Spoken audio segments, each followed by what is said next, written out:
Bueno, buenos días. El día de hoy vamos a hablar acerca de la extracción de cuerpo extraño en vía aerodigestiva. Vamos a hablar un poco acerca de la epidemiología, fisiopatología, la clínica, el diagnóstico, el tratamiento y el pronóstico. Para comenzar, vamos a definir la presencia de cuerpo extraño en vía aerodigestiva como la presencia de cualquier objeto, tanto en la vía aérea que comprende desde nariz hasta árbol bronquial, como en la hipofaringe y en el esófago. De estos cuerpos extraños, solo el 40% de ellos van a pasar a la vía aérea. En cuanto a la epidemiología, pues el grupo de menores de 15 años es el principal grupo de riesgo. De estos, el subgrupo de los niños entre 1 a 3 años es donde se van a concentrar los casos, teniendo una especial incidencia en el grupo de niños de 2 años.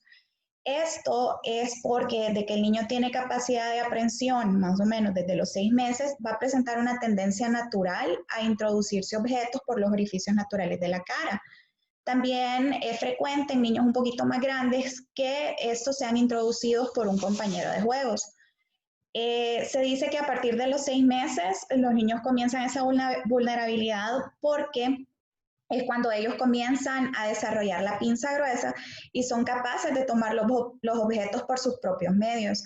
También hay que recordar la inmadurez neurológica que tienen estos niños, que se va a expresar en una deglución y una función glótica inmadura.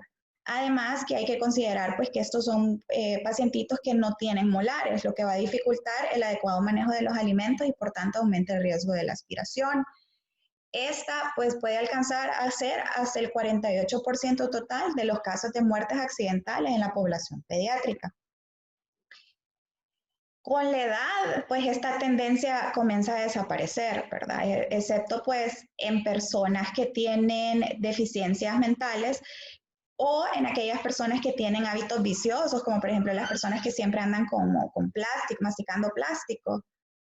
En los adultos, pues ya se encuentran dos picos de incidencia, uno en la década de los 60 y otro en la década de los 80, siendo más importante la de los 60, ¿verdad? Aquí pues se debe principalmente a desórdenes o alteraciones en la deglución, a enfermedades neurológicas o neuromusculares y no hay que olvidar también el uso de las prótesis dentales. En cuanto a la fisiopatología, pues encontramos tres fases o tres etapas. La primera es cuando el cuerpo extraño pasa la vía aérea y va a tocar la laringe. Aquí se produce un cierre brusco de esta. Esto pues por el espasmo laringeo, ¿verdad? Que puede provocar la dificultad respiratoria, el ahogo, la cianosis, además de que puede generar una tos intensa, que puede ser incluso emetizante, con el fin de tratar de eliminar el cuerpo extraño que si no pues se logra eliminar, entonces ahí es donde tenemos que apoyar con maniobras como por ejemplo la de Heimlich. Aquí se va a generar entonces en esta etapa el síndrome de penetración. En la segunda etapa, aquí es cuando este cuerpo extraño ya pasó a su glotis. Esta tiene la característica que bien puede durar minutos o puede durar meses y será sintomática. Esto pues va a depender del grado de obstrucción que va a estar dado por el tamaño del cuerpo extraño y donde esté localizado. Y en la fase 3 pues va a corresponder a las complicaciones que el cuerpo extraño genere, ¿verdad? Ya sea inflamación, infección, entre otras. Y aquí lo que hay que tener en cuenta es la presencia de los diagnósticos diferenciales que van a ser todas aquellas enfermedades que nos den síntomas pulmonares. En cuanto a los tipos de cuerpo extraño, pues sabemos que hay dos grandes familias, los orgánicos y los inorgánicos. De la mayoría de los cuerpos extraños, pues son de origen orgánico, tanto en niños en un 91% como en adultos en un 59%. En los niños, más de la mitad de los cuerpos extraños orgánicos que se encontraron fue maní, y en los adultos, pues este también representa un grupo importante. Y en los inorgánicos, pues habitualmente en niños son plásticos, trozos de juguete, mientras que en los adultos ya vamos a encontrar más prótesis dentales, por ejemplo, o la misma o dientes. Vamos a comenzar a hablar del cuerpo extraño nasal, que como sabemos, pues es una consulta muy frecuente para nosotros. Sin embargo, pues, a diferencia de las que vamos a hablar más adelante, esta no es tan importante, ¿verdad? constituye pues una patología que es prácticamente exclusiva de pediatría. Aquí nosotros podemos encontrar objetos inanimados, que hay que recordar que estos objetos inanimados se van a tolerar mejor, y objetos vivos, que los objetos vivos son más frecuentes en aquellos pacientes adultos con algún grado de inmunosupresión. Para recordar, pues sabemos que nos puede producir obstrucción nasal, estornudos, rinorreas, mucopurulentas, usualmente unilaterales. Es raro que vaya a producir dolor. Entonces lo que vamos a hacer pues es una extracción del cuerpo extraño con, pues ya sabemos, el frontoluz, el rinoscopio, la cureta. Pero aquí lo importante es que si bien es cierto, no vamos a correr como tal vez en los otros tipos de cuerpos extraños en vía aérea, sí hay que hacerlo con o sea, lo más rápido posible para evitar de que este cuerpo extraño vaya a migrar a vía aérea. Y como no tenemos que correr tanto, pues nos va a dar la ventaja de que podemos planificar cuál va a ser la técnica para sacar el cuerpo extraño más adecuada al paciente y al tipo de cuerpo extraño. Y no podemos olvidar pues que aquí está contraindicado el uso de lavados nasales. Ahora, ya las cosas pues son un poquito diferentes cuando tenemos baterías, que los niños introduzcan baterías, porque hay que recordar que estas reaccionan muy rápidamente con la mucosa nasal y en minutos pues van a generar una quemadura de la misma e incluso pueden comprometer y perforar el cartílago septal. Entonces aquí pues sí tenemos que reaccionar lo más rápido que podamos. En cuanto a las complicaciones, pues tenemos la estenosis de las cavidades nasales, la perforación del tabique, el daño de la mucosa nasal y la más temida que sería la aspiración o deslizamiento iatrogénico hacia la vía aérea inferior. En cuanto a los cuerpos extraños en hipofaringe, pues estos van a ser pacientes que nos van a referir tener la sensación del cuerpo extraño en hipofaringe. Habitualmente, como sabemos, son objetos punzantes, como por ejemplo las espinas de pescado, huesos de pollo, de res, y que por las características pues, de la fase faringe de la deglución, usualmente se van a impactar a nivel de vallécula o incluso a nivel de seno piriforme. Aquí pues el tratamiento es la pronta extracción, ¿verdad? Para evitar la migración igual del cuerpo extraño a vía aérea y aquí también evitar que este pues se vaya hacia espacios profundos del cuello y genera pues las complicaciones que ya conocemos. Los síntomas usualmente pues van a ser dolor faríngeo que se va a exacerbar con la deglución y que es importante que el paciente pues va a decir que se inició con la ingesta de algún alimento, ¿verdad? Como el pescado o el pollo. Ya en los niños pequeños pues puede ser una ingesta accidental que probablemente no la haya presenciado nadie y aquí la vamos a sospechar pues si el pacientito tiene cialorrea o que el niño no quiera comer o que tenga por ejemplo llanto cada vez que come. Aquí entonces le vamos a pedir al paciente que señale por fuera justo donde nota que o donde le duele o donde siente el que está el cuerpo extraño. Se dice que si el paciente logra localizar la molestia con la punta del dedo, pues esto aumenta nuestra sospecha. A diferencia de que si dice que el dolor es difuso, entonces ahí ya tenemos que comenzar a dudar un poquito el cuadro. Usualmente en aquellos pacientes que tengan todavía la presencia de amígdala o amígdalas hipertrofiadas, el cuerpo extraño pues se aloja a nivel de las criptas amigdalinas y si no tienen amígdalas, usualmente las molestias ya se van a nivel de, o sea, perdón, el cuerpo extraño se va a nivel de amígdala lingual. Bueno, y la extracción, como sabemos, ¿verdad? Igual se va a utilizar un baja lengua, el frontoluz, si logramos identificar el cuerpo extraño, pues lo vamos a tratar de retirar con una pinza Hartmann o incluso con una bayoneta. En cuanto a los cuerpos extraños ya en sí en vía aérea, pues tenemos los cuerpos extraños laringeos, traqueales y los bronquiales. Aquí es importante que en cualquiera de los tres siempre recordemos que la clínica va a estar condicionada por el tamaño del cuerpo extraño, por dónde está localizada y por su composición. Entonces, en los cuerpos extraños laringeos, estos pues son los menos frecuentes de los tres. Aquí, si el objeto es grande, pues la obstrucción que va a generar va a ser parcial o total, ¿verdad? Entonces va a llevar al paciente que tenga dificultad respiratoria, disnea, cianosis, incluso lo puede llevar hasta la muerte. Si el cuerpo extraño es más pequeño, entonces lo que le va a generar va a ser estridor respiratorio, disfonía o afonía. Puede darle tos grupal o odinofagia. En los cuerpos extraños traqueales, aquí los síntomas más habituales va a ser la tos persistente, el estridor y la sofocación. Aquí sí se describe un signo característico que es el del choque del cuerpo extraño en la tráquea, que se va a manifestar como un golpe audible del cuerpo extraño mientras el paciente ventila. Y a nivel bronquial, la localización más frecuente del cuerpo extraño, llegando a alcanzar un 80%, es el bronquio derecho. Sin embargo, hay que recordar que en los niños más pequeños, pues la ubicación es casi equitativa entre el bronquio derecho y el bronquio izquierdo. Y es más frecuente en el bronquio derecho por la posición más verticalizada que tiene con respecto al bronquio izquierdo. Los síntomas más frecuentes van a ser la tos y las sibilancias, ¿verdad? Pero aquí va a depender bastante de la fase en la que nosotros vayamos a hacer el diagnóstico, ¿verdad? De acuerdo a eso, pues los síntomas van a variar un poquito.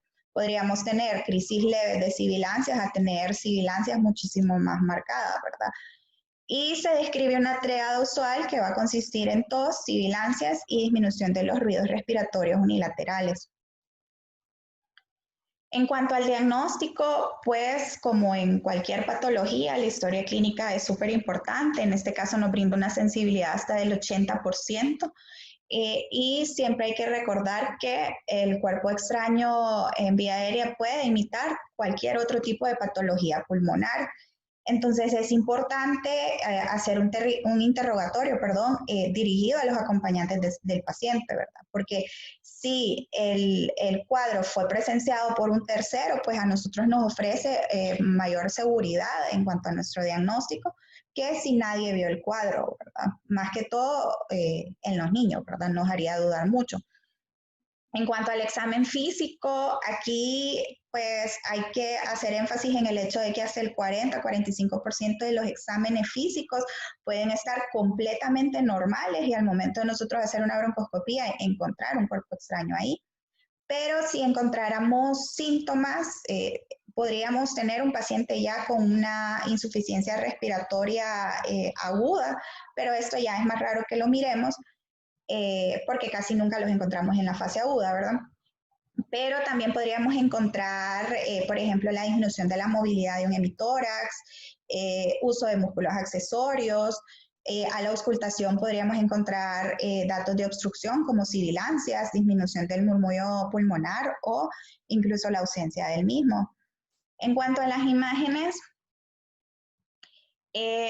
pues si tenemos un paciente que tenemos una sospecha de cuerpo extraño, aunque sabemos que la sensibilidad es mínima para la rayos X, pues es lo primero que deberíamos de solicitar. Se dice que el cuerpo extraño en vía aérea es detectable en una rayos X convencional solo en un 11% de los casos, entonces es muy baja. Pero podemos encontrar otros datos también en las rayos X, como por ejemplo la hiperinsuflación, la telectasia, neumonías. Y si no encontráramos pues nada en estos hallazgos, en la rayos X, y tuviéramos una alta sospecha, entonces lo siguiente sería pues realizar una tomografía computada, que esta tiene la ventaja que tiene una sensibilidad del 100% y una especificidad del 90%. Además que en la actualidad pues tenemos la opción de pedir una tomografía en la que se nos brinde una reconstrucción de la vía aérea. Y menciona la literatura que si tenemos un paciente con sospecha del cuerpo extraño en vía aérea, con una radiografía negativa y no tenemos la opción de realizar una tomografía, entonces el siguiente paso sería inmediatamente pasar a hacer la endoscopía rígida.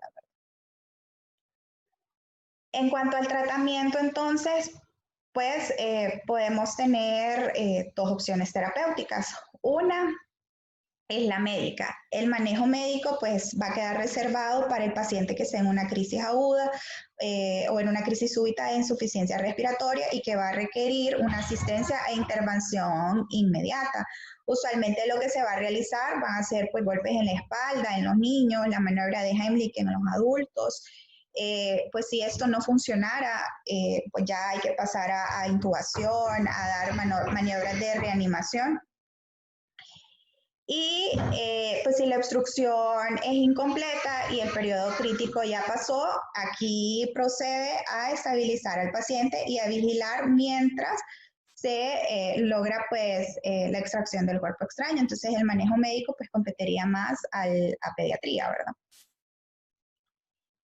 Y en cuanto al manejo quirúrgico, que ya sí nos compete a nosotros, pues hay diversos factores que hay que tomar en cuenta, ¿verdad? Uno es el equipo médico. Aquí es sumamente importante tener ya el equipo determinado para la atención de estos pacientes. Necesitamos o debería de estar conformado por un médico intensivista que va a ser el encargado del manejo de la vía aérea y de la estabilización de este paciente. Podríamos tener un neumólogo o un otorrinolaringólogo que sea especialista, perdón, en la realización de endoscopías y un anestesiólogo que esté capacitado para el manejo de patología de vía aérea. En cuanto al equipo, pues este debe ser adecuado para la edad del paciente, ¿verdad? De lo contrario, pues lo que podríamos hacer es generarle al paciente un traumatismo y un edema de la vía aérea. La literatura menciona de que este equipo debe de ser revisado por el cirujano que va a realizar la endoscopía, que sea él el que lo escoja, el que sepa qué pinzas va a tener, porque esto pues mejora el desenvolvimiento del cirujano en el quirófano. El equipo que se va a realizar para la broncoscopía rígida, que usualmente es la técnica que se utiliza y más adelante vamos a ver por qué, debería de tener pues los laringoscopios, los broncoscopios, que pues deberían de ser 2 sets de broncoscopios en caso de que uno de estos pues fallara. Los forceps para extraer los cuerpos extraños, las diversas pinzas, la cámara, las ópticas, la succión, etcétera, ¿verdad? Y en el procedimiento anestésico, pues este es un procedimiento que se realiza bajo anestesia general, por lo que se solicita un ayuno de 6 a 8 horas para alimentos sólidos y de 2 a 4 para alimentos livianos, pero recordando que si es una urgencia, pues esto no se cumpliría, ¿verdad? El manejo anestésico, pues es exclusiva responsabilidad del anestesista, pero como la doctora Padilla siempre nos viene diciendo, ¿verdad? Hay que trabajar nosotros como otorrinos en conjunto con ellos, pues porque la vía aérea en este caso va a ser compartida. Aquí está lo que les mencionaba, ¿verdad? ¿Por qué escogemos la broncoscopía rígida? Y es que pues el broncoscopio flexible tiene unas ciertas desventajas, como por ejemplo que va a ocupar la totalidad de la vía aérea pediátrica. Además de que para poderlo introducir, en caso de que estemos con mascarilla laringea, hay que quitar la mascarilla laringea. Entonces esto hace que perdamos el control de la vía aérea, que tengamos una ventilación y una oxigenación menos eficiente. Sí, la broncoscopía flexible es útil para el diagnóstico en adultos y tiene la ventaja en ese caso de que se puede hacer con anestesia local, pero no se puede utilizar en niños, ¿verdad? Está contraindicada precisamente por eso, porque ocupa la totalidad de la vía aérea. Además de que el broncoscopio flexible pues no tiene tantas pinzas como va a tener el set del rígido, entonces esto pues dificulta un poquito la extracción del cuerpo extraño. Ahora la broncoscopía rígida pues da una mejor imagen, permite tener un mejor control de la vía aérea, permite que el procedimiento sea menos laborioso y más eficaz porque tiene muchísimas más pinzas. Entonces esta pues tiene una menor morbimortalidad, ¿verdad? Con lo que respecta a la broncoscopía flexible. Se dice que la broncoscopía flexible solo tiene un éxito del 61% frente a la broncoscopía rígida que tiene un éxito del 97%. Entonces vamos a hablar de la broncoscopía rígida. Esta pues fue descrita por primera vez por Kilian en el año de 1897 y en realidad desde ese momento hasta la actualidad pues la técnica no ha variado mucho. Aquí tal vez solo se han agregado nuevas pinzas, nuevos lentes, nuevos endoscopios, pero en realidad la técnica es más o menos la misma. Y aquí sí quería que recordáramos que, pues lo que les había mencionado, ¿verdad? Que el examen físico puede estar normal en un 45% de los pacientes, en los que nosotros al realizar la broncoscopía, pues encontraremos el cuerpo extraño. Entonces el examen físico en realidad pues es un orientador de la gravedad del cuadro, no tanto un elemento diagnóstico por sí solo. Pues el set de broncoscopía rígida pues está compuesto por unos tubos metálicos, ¿verdad? Que normalmente van a ser de acero inoxidable, que tienen una punta biselada. Los diámetros en cuanto a circunferencia o los diámetros internos, pues en adultos van entre 6.5 a 13 milímetros, ya en niños son biseles mucho más, pinzas mucho más cortas, ¿verdad? Con diámetros más pequeños también, que van entre los 3.2 y los 7 milímetros. Además, vamos a necesitar las ópticas, que en este caso la única óptica que se utiliza es la de 0 grados. Vamos a necesitar la cámara y las pinzas endoscópicas, que pinzas endoscópicas hay muchas, ¿verdad? Están las, por ejemplo, en boca de caimán, las de cuchara, las pinzas que son específicamente para cuerpos extraños blandos, hay extractores, por ejemplo, magnéticos, estas retráctiles, ondas de aspiración, etcétera, ¿verdad? Entonces hay muchas pinzas que conforman este set. Y pues la técnica para utilizar el broncoscopio rígido es que se va a colocar al paciente en una posición de olfateo y lo más importante aquí es saber escoger el tamaño del broncoscopio, ¿verdad? Para que este no vaya a generar un trauma en el paciente y que pase de manera fácil por la subglotis, ¿verdad? Entonces, la secuencia sería siguiendo el eje de la boca, vamos a ver la úvula, vamos a seguir introduciendo, vamos a levantar la lengua hasta que se nos permita ver la epiglotis y la vamos a levantar, ¿verdad? Y aquí vamos a hacer una pequeña rotación para poder ver las cuerdas vocales y aquí pues ya estamos bien adentro de aire y ya vamos a poder localizar el objeto y trabajar en la extracción. ¿Cuáles van a ser los cuidados después de que realicemos este procedimiento? Se dice que se requiere una vigilancia hospitalaria postoperatoria de por lo menos 4 horas. Ocuparíamos antibióticos solamente si al momento de sacar el cuerpo extraño nosotros evidenciemos que hay pus. Podemos utilizar adrenalina racémica y corticoides en aquellos casos en los que fue difícil la extracción del cuerpo extraño, que fue difícil pasarlo por la laringe o que sabemos que escogimos mal el tamaño del broncoscopio. Y es importante, no podemos olvidar también que en cada uno de esos pacientes tenemos que contemplar la posibilidad que al salir este paciente vaya a requerir entrar a la unidad de cuidados intensivos, entonces tenemos que estar preparados para esto.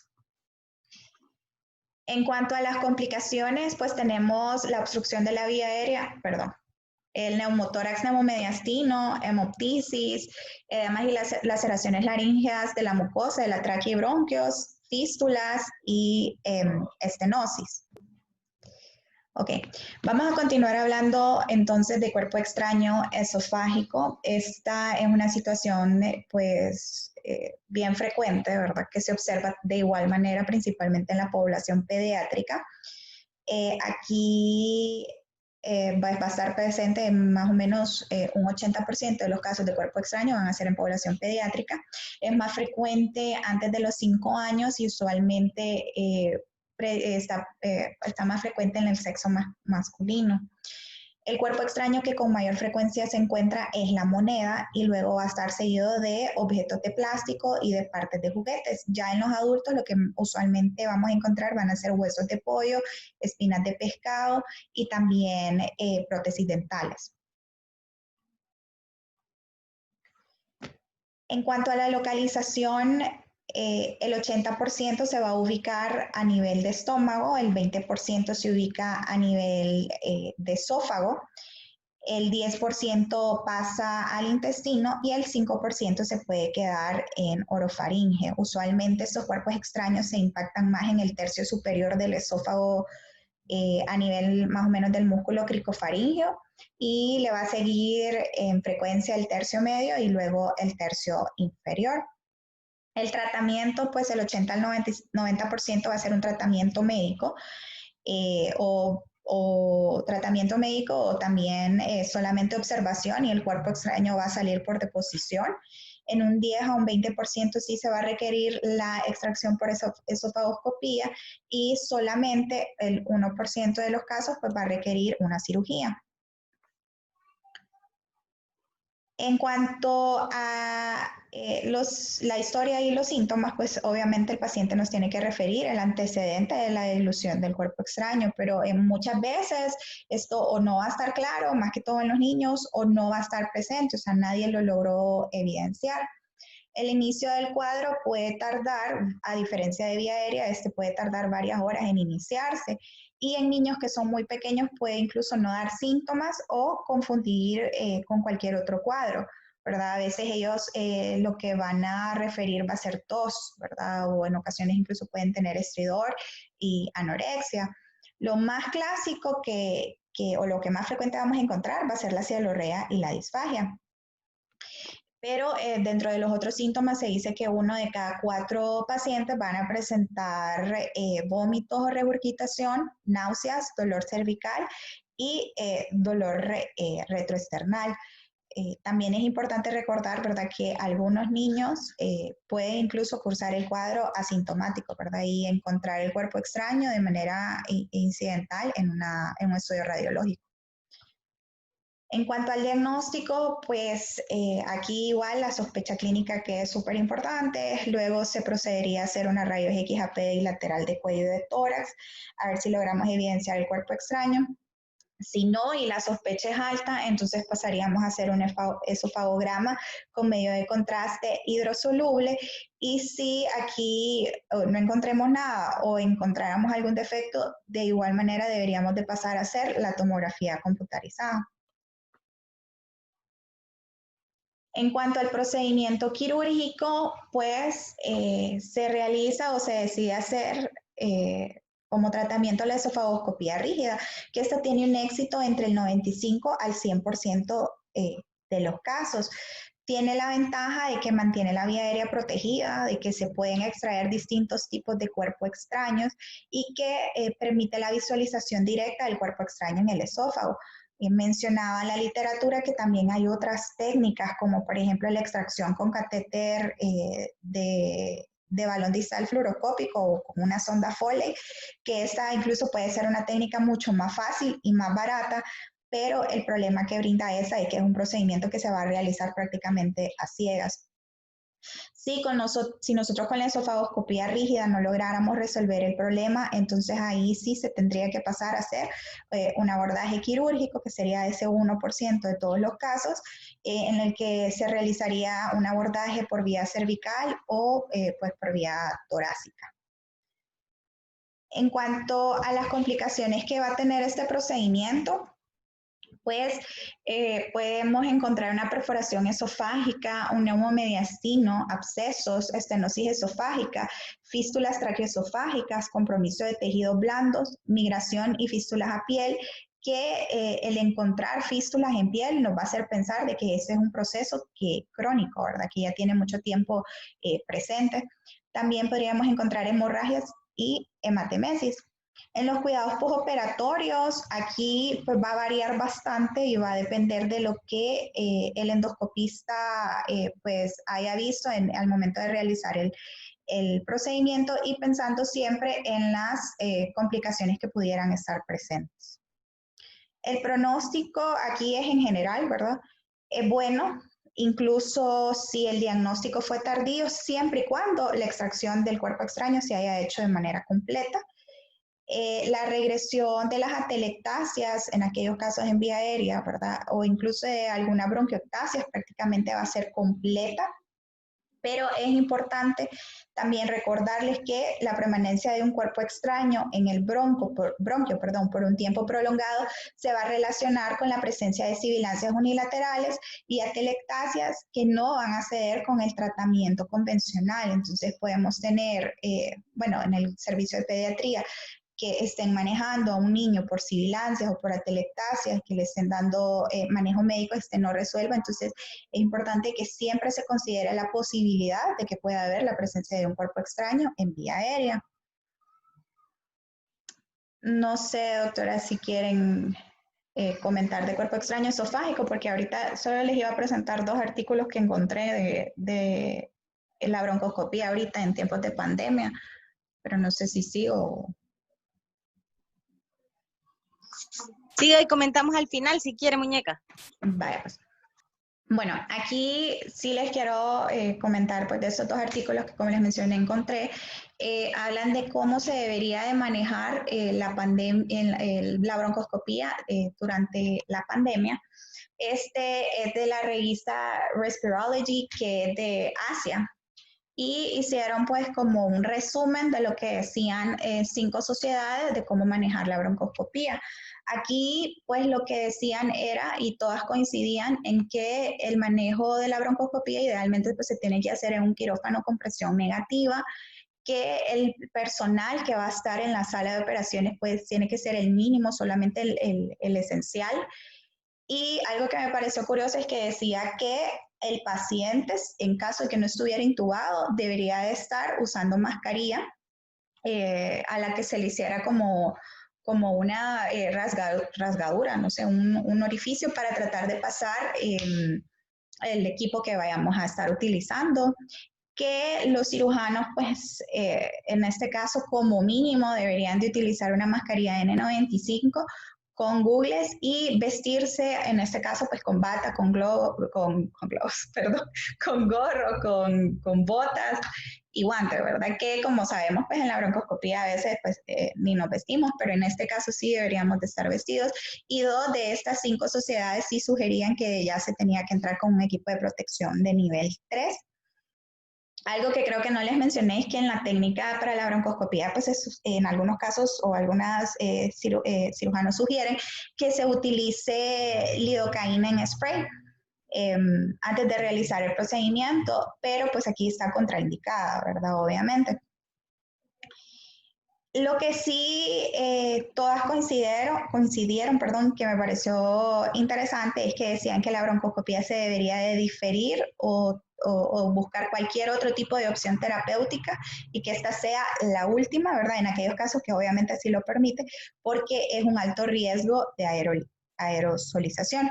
Esto pues lo decían en Asia, ¿verdad? Ahora encontré este que habla de la broncoscopía, laringoscopía y esofagoscopía en la revista Wiley, eh, que esa pues es de los Estados Unidos, y ellos brindan este algoritmo para el manejo. Ellos decían que lo primero que teníamos que hacer era decidir si este caso iba a ser era un caso electivo, era un caso urgente o era una emergencia como tal.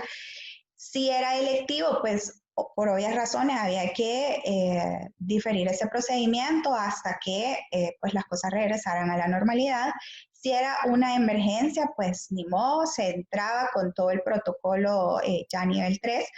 Y si era un procedimiento urgente, pues aquí nos daba la posibilidad de nosotros evaluar si teníamos los recursos, o sea, equipo de protección personal, si teníamos camas, si teníamos unidad de cuidados intensivos.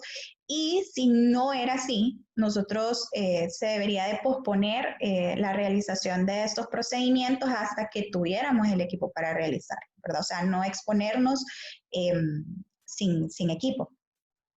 Si tuviéramos pues el equipo necesario, entonces ellos sugieren que se tiene que tener una prueba para COVID máximo de 3 días, o sea, de hace 3 días como máximo, y si esta salía negativa, pues entonces entrábamos a operar igual con equipo de protección personal.